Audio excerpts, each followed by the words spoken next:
Welcome everybody, I'm your host Bryce Dolan and this is the Top Think Tanks Review. And yesterday, the Brookings Institution posted an article about the meeting between Israeli Prime Minister Benjamin Netanyahu and United States President Donald Trump. Well, I had the pleasure today of watching the arrival of the Prime Minister and his wife to the White House, and then watched the press conference between Israeli Prime Minister Netanyahu and President Trump. Now, there were a few things that were a little different about the meeting between the Israeli Prime Minister and President Trump. One of those differences being that the press conference was held before the two actually sat down and discussed any of the issues they were planning on discussing.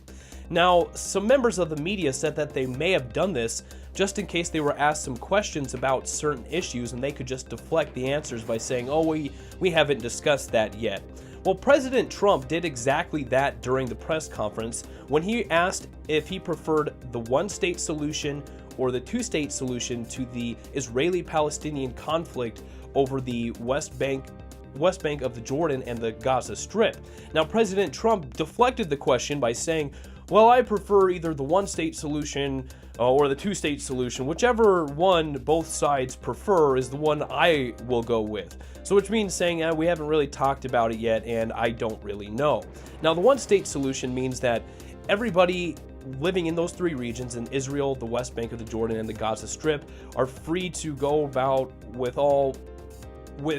the same equal rights, with no recognition of race, ethnicity, or religion, with that not being a big deal and everybody just going about their lives. The two-state solution is recognizing two separate states, the state of Israel and the state of Palestine. So those are the two solutions that we're looking at, and President Trump, again, he just deflected the question by saying, well, we'll go with whichever one they want to go with. Now, right now, unfortunately, the reason why this is an issue is Palestine doesn't want to recognize Israel as a separate state. So that's why they're having an issue and coming to a conclusion of this Israeli-Palestinian conflict.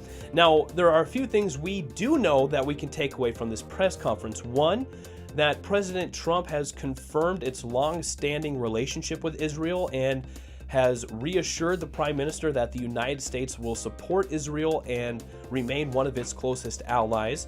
And two, that President Trump still has not thrown the idea off the table of the U.S. Embassy being moved to Jerusalem.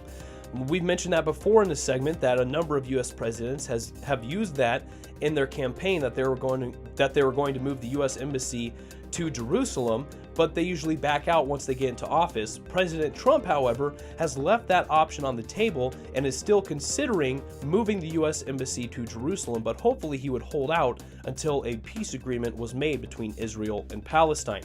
And he also said that he would back up Israel if Iran decided to go nuclear and start a nuclear war or start threatening its neighbors with its nuclear power. So the United States said it would back up Israel if it ever came to that as well.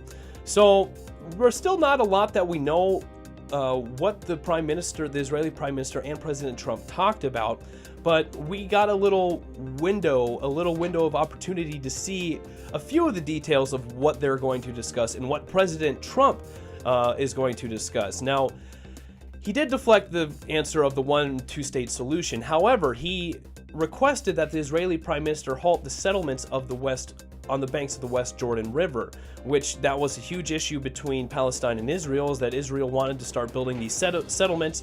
Palestine thought they had right to the land, so they don't want them to start building those settlements.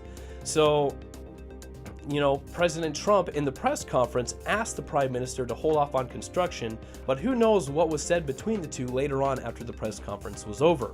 Now, ladies and gentlemen, we will update you on the meeting between the Israeli Prime Minister and President Trump as that information becomes available, so be watching for that in the next couple days. If you want to take a look at the story posted by the Brookings Institution, there's a video that was actually posted with it.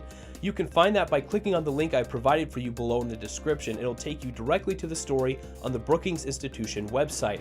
Give our Facebook pages a like, follow us on Twitter, and please subscribe to the YouTube channel. That way you can get notified every time a new video is posted. But thank you for watching the Top Think Tanks Review, ladies and gentlemen.